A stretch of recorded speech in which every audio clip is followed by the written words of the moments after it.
बिस्मिल्लाहिर्रहमानिर्रहीम।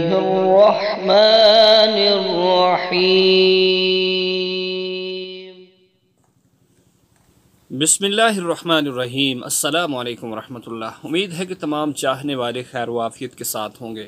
हमारी दुआ है अल्लाह सबको खुश रखे, जहाँ जहाँ भी हैं शाद रहें, आबाद रहें। हमारी दुआएं आपके साथ हैं। तो प्यारे साथियों, एक अहम और दिलचस्प मालूमात के साथ आपकी खिदमत में हाज़िर हूँ।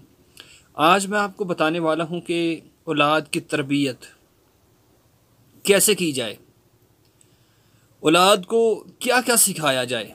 प्यारे साथियों, अगर प्यारे आका सल्लल्लाहु अलैहि वसल्लम की हदीस पाक को देखा जाए तो हुज़ूर सल्लल्लाहु अलैहि वसल्लम ने 3 चीज़ों की मोहब्बत सिखाई कि ये औलाद को ज़रूर सिखाओ। वो कौन सी चीज़ें हैं, इसी के बारे में बताऊंगा।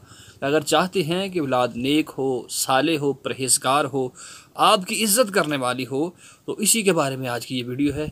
ज़रूर, अगर उससे पहले आप हमारे चैनल पर नए हैं तो चैनल को सब्सक्राइब कर लें और वीडियो को लाइक ज़रूर कर दें। प्यारे साथियों, आइए सुनिए, समाअत कीजिए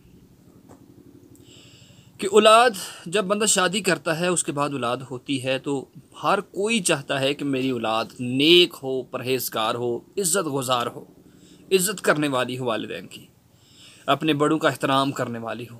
तो प्यारे साथियों, सबसे पहला जो काम है अपनी औलाद को कि कुरान की तालीम सिखाओ, कुरान का पढ़ना सिखाओ, कुरान से मोहब्बत सिखाओ, कुरान से मोहब्बत सिखाओ।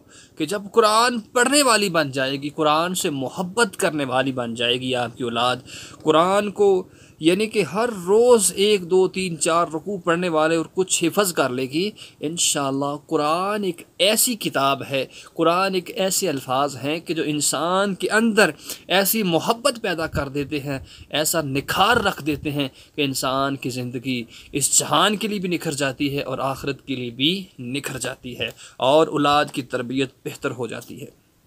दूसरा सिखाया कि नबी अलैहिस्सलाम की मोहब्बत सिखाओ। कि प्यारे आका सल्लल्लाहु अलैहि वसल्लम कौन हैं?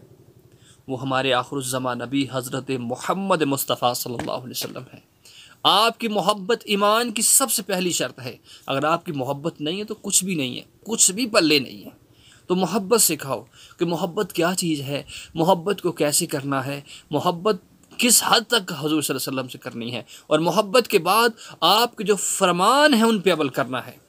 आपके जो फरमान हैं, बताए हुए असूल हैं, ज़िंदगी गुजारने के तरीके हैं, उनको कैसे अपनाना है। और तीसरा आपने सिखाया कि मेरी अहले बैत की मोहब्बत। प्यारे साथियों, हुज़ूर सल्लल्लाहु अलैहि वसल्लम की आले पाक, जिसमें नवासे रसूल, जिगर गोशे की आल की मोहब्बत मन के अंदर आ जाएगी, समा जाएगी, तो ज़िंदगी भी आसान हो जाएगी और हर बुरे शर से ज़रूर टकरेगा, ज़रूर बुराई को मिटाने वाला बन जाएगा, अच्छाई को फैलाने वाला बन जाएगा।